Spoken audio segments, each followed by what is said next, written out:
Je n'oublierai jamais cette nuit-là. La porte de l'appartement claqua avec une violence qui fit trembler les verres en cristal sur la table basse. Louise se tenait devant moi. Le visage ruisselant de larmes. Les lèvres tremblantes, « Chloé. Je ne peux plus. » Elle sait tout. Et moi? Le cœur battant à tout rompre. Je compris immédiatement que notre monde venait de s'effondrer. Je m'appelle Chloé Moreau. J'ai 29 ans. Et je vis à Paris depuis toujours. Montmartre.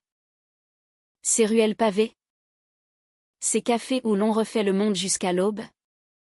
C'est mon quartier. Mon refuge. J'y ai grandi entre une mère professeure de littérature et un père musicien de jazz qui n'était presque jamais là. J'ai appris très tôt que l'amour pouvait être aussi fugace qu'une improvisation de saxophone.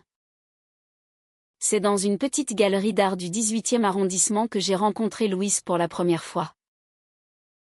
Elle avait 26 ans. Des cheveux blonds coupés courts qui encadraient son visage comme une auréole. Et des yeux bleus d'une douceur infinie.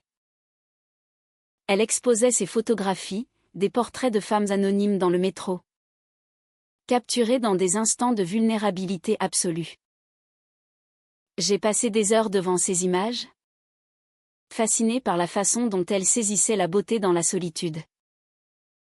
Quand nos regards se sont croisés, elle m'a souri timidement. « Vous aimez ?» a-t-elle demandé. Sa voix était chaude. Un peu rauque. J'ai répondu que j'adorais. Que ces photos me donnaient l'impression de voir l'âme des gens. Nous avons parlé jusqu'à la fermeture de la galerie. Puis nous sommes allés boire un verre au café d'en face. Et un autre. Et encore un autre. Les semaines suivantes furent un tourbillon. Nous nous voyions presque tous les jours. Promenade le long de la Seine au crépuscule. Dîner dans de minuscules bistrots. Nuit passée à parler de tout et de rien sur le toit de mon immeuble. Louise venait d'une famille aisée de Neuilly-sur-Seine. Son père, un chirurgien renommé, était mort 2 ans plus tôt d'un cancer fulgurant.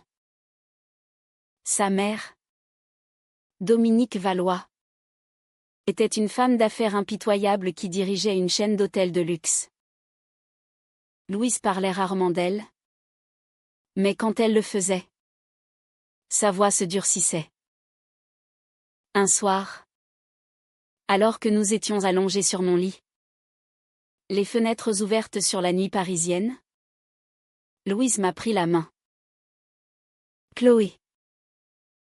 Je crois que je suis amoureuse de toi. » Mon cœur a fait un bond.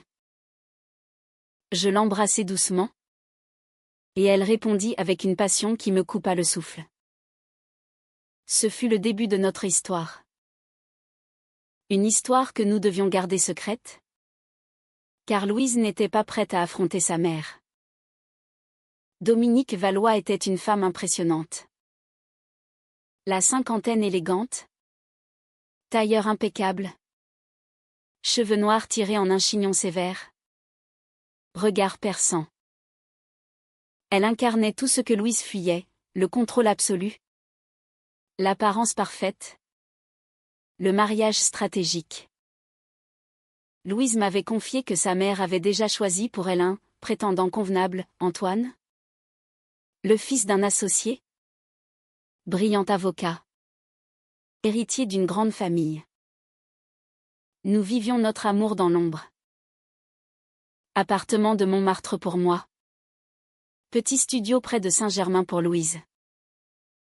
Nous nous retrouvions en cachette. Comme des adolescentes. Mais l'amour, le vrai, ne supporte pas longtemps les mensonges. 1 an après notre rencontre, Louise m'a demandé en mariage sur le pont des Arts. À l'aube. Alors que Paris dormait encore. J'ai dit oui sans hésiter. Nous nous sommes mariés civilement. En toute discrétion. Avec seulement 2 amis comme témoins. Pas de robe blanche. Pas de fête. Juste nous deux et nos alliances simples. Nous étions heureuses. Terriblement heureuses. Jusqu'à ce que Dominique apprenne l'existence de notre union. Tout a basculé un mardi de novembre. Il pleuvait des cordes sur Paris. Une pluie froide qui transformait les rues en miroirs gris. J'étais dans notre nouvel appartement, nous avions enfin emménagé ensemble dans un 3 pièces lumineux près du canal Saint-Martin quand le téléphone de Louise a sonné. Elle a blêmi en voyant le nom s'afficher. C'est maman. Elle a décroché. Et j'ai entendu la voix glaciale de Dominique à l'autre bout du fil. Des mots secs. Tranchants. Louise essayait de répondre calmement. Mais je voyais ses mains trembler. Quand elle a raccroché, elle s'est effondrée sur le canapé. Elle sait. Pour le mariage. Une connaissance commune nous a vus à la mairie. Elle veut me voir. Seule. Je l'ai prise dans mes bras. On va y aller ensemble. On lui expliquera. Mais Louise a secoué la tête. Non. Chloé. Tu ne connais pas ma mère. Elle peut détruire des vies quand elle est en colère. 2 jours plus tard, Louise est revenue de Neuilly les yeux rougis. Dominique avait exigé l'annulation immédiate du mariage. Elle avait menacé de déshériter Louise, de couper tous les liens, de révéler publiquement notre aberration à toute la famille et aux relations d'affaires. Louise, terrifiée à l'idée de perdre sa mère, la seule famille qui lui restait, avait promis de réfléchir. Cette nuit-là, nous nous sommes disputés pour la première fois. Vraiment disputés. Tu vas la laisser décider de notre vie, ai-je crié. C'est ma mère. Chloé. Elle est tout ce que j'ai. Et moi alors? Je ne suis rien. Louise pleurait. Moi aussi. Nous avons dormi dos à dos. Le silence plus lourd que n'importe quel mot. Les semaines suivantes furent un enfer. Dominique multipliait les appels, les invitations, pour discuter. Elle envoyait des cadeaux coûteux à Louise, comme pour la rappeler à son devoir filial. Et puis, un soir, elle débarqua sans prévenir à l'appartement. Je me souviens encore de son entrée. Elle portait un manteau en cachemire beige, des talons qui claquaient sur le parquet. Elle m'a à peine regardée. Louise. Ma chérie. Nous devons parler. En privé. Louise m'a jeté un regard implorant. J'ai quitté la pièce. Le cœur serré. De la chambre. J'entendais des bribes. Dominique parlait d'une voix posée mais implacable. Tu jettes ta vie en l'air pour cette lubie. Antoine t'attend toujours. Il est prêt à pardonner cette folie passagère. Louise protestait faiblement. Et puis j'ai entendu Dominique dire, si tu persistes dans cette erreur, je te coupe les vivres. Complètement. Tu seras seule au monde. Quand Dominique partit, Louise était brisée. Elle m'a annoncé qu'elle acceptait de rencontrer Antoine, juste pour parler. J'ai senti un froid glacial m'envahir. Le dîner avec Antoine eut lieu dans un restaurant étoilé des Champs-Élysées. Louise m'avait promis que c'était pour calmer maman. Elle rentra tard, parfumée d'un parfum masculin que je ne connaissais pas. Elle évitait mon regard. Les jours suivants, Les sorties avec Antoine se multiplièrent. Toujours sous la pression de Dominique. Louise me jurait que rien ne se passait. Qu'elle faisait ça pour gagner du temps. Mais je voyais le changement. Elle était distante. Nerveuse. Elle rentrait tard. Parfois avec des cadeaux, un bracelet. Une écharpe de soie. Un soir. Je craquai. Je fouillai son téléphone pendant qu'elle dormait. Les messages avec Antoine étaient anodins. Mais ceux avec sa mère. Dominique écrivait « Tu fais le bon choix. Ma fille. Cette femme n'est qu'une passade. Tu retrouveras la raison. » Et puis j'ai trouvé un message plus ancien. De Louise à Dominique. Datant d'avant notre mariage, maman. Je suis heureuse avec Chloé. Vraiment heureuse. S'il te plaît. Accepte-la.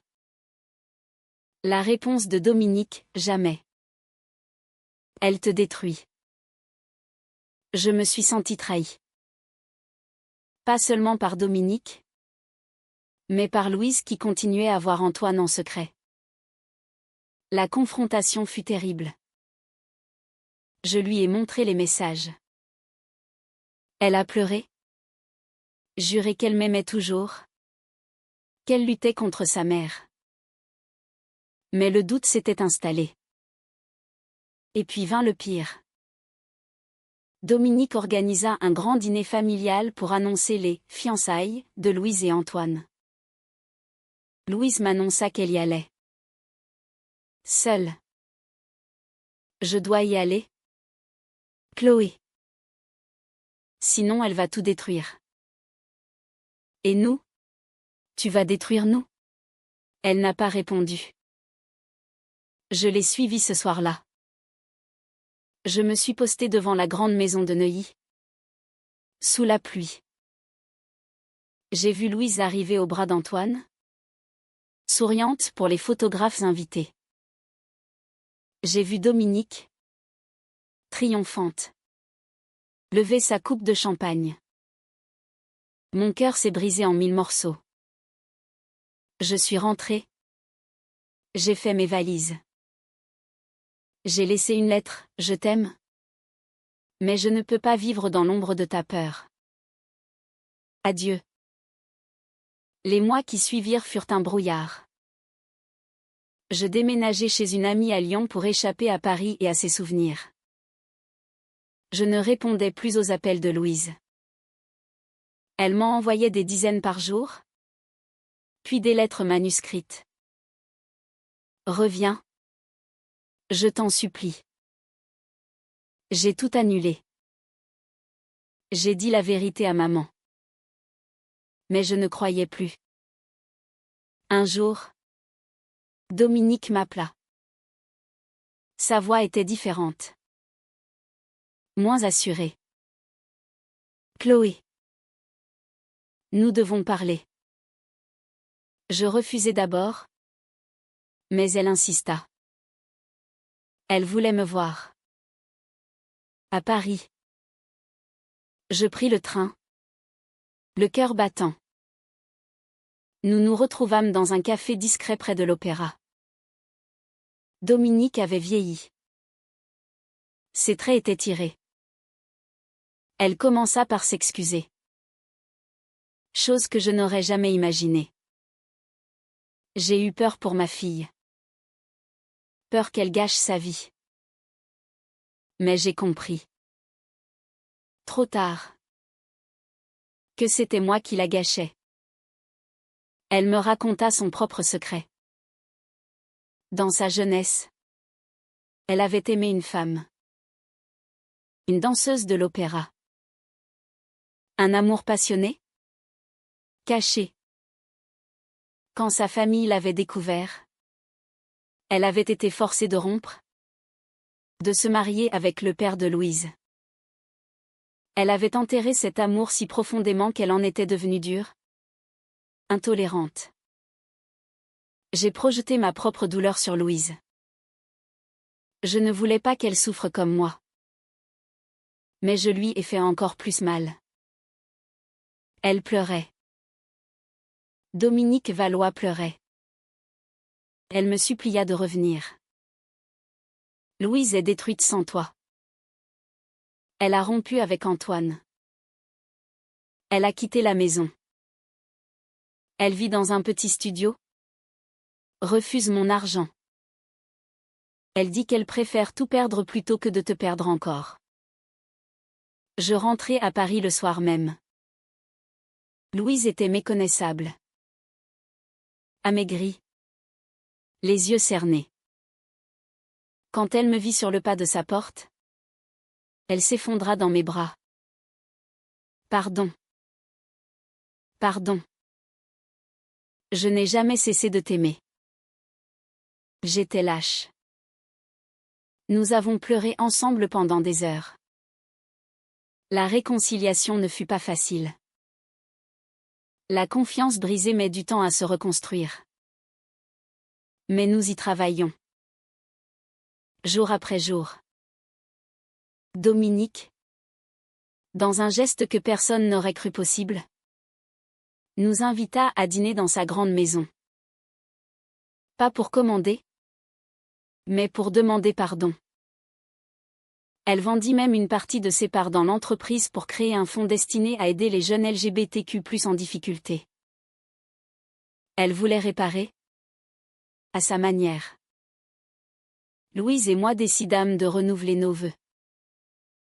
Cette fois, en présence de nos amis, de Dominique, et même d'Antoine qui s'excusa sincèrement d'avoir été un pion dans cette histoire. Nous nous mariâmes une seconde fois sur une péniche sur la Seine, au coucher du soleil. Louise portait une robe simple blanche. Moi un tailleur pantalon crème. Dominique était là. Au premier rang. Les yeux humides. Aujourd'hui, nous vivons toujours dans notre appartement du canal Saint-Martin. Louise expose ses photos dans de grandes galeries. Et je dirige une petite librairie indépendante à Montmartre. Dominique vient dîner tous les dimanches. Elle a appris à cuisiner des plats végétariens parce que Louise a décidé de ne plus manger de viande. Parfois, quand je regarde Louise rire aux éclats dans notre cuisine, je repense à cette nuit où tout semblait perdu. Je repense à la douleur, aux mensonges, aux secrets. L'amour vrai n'est pas celui qui ne connaît jamais l'orage. C'est celui qui survit à la tempête. Et nous avons survécu. Parce que nous avons choisi, enfin, d'être honnêtes. Avec les autres. Et surtout avec nous-mêmes.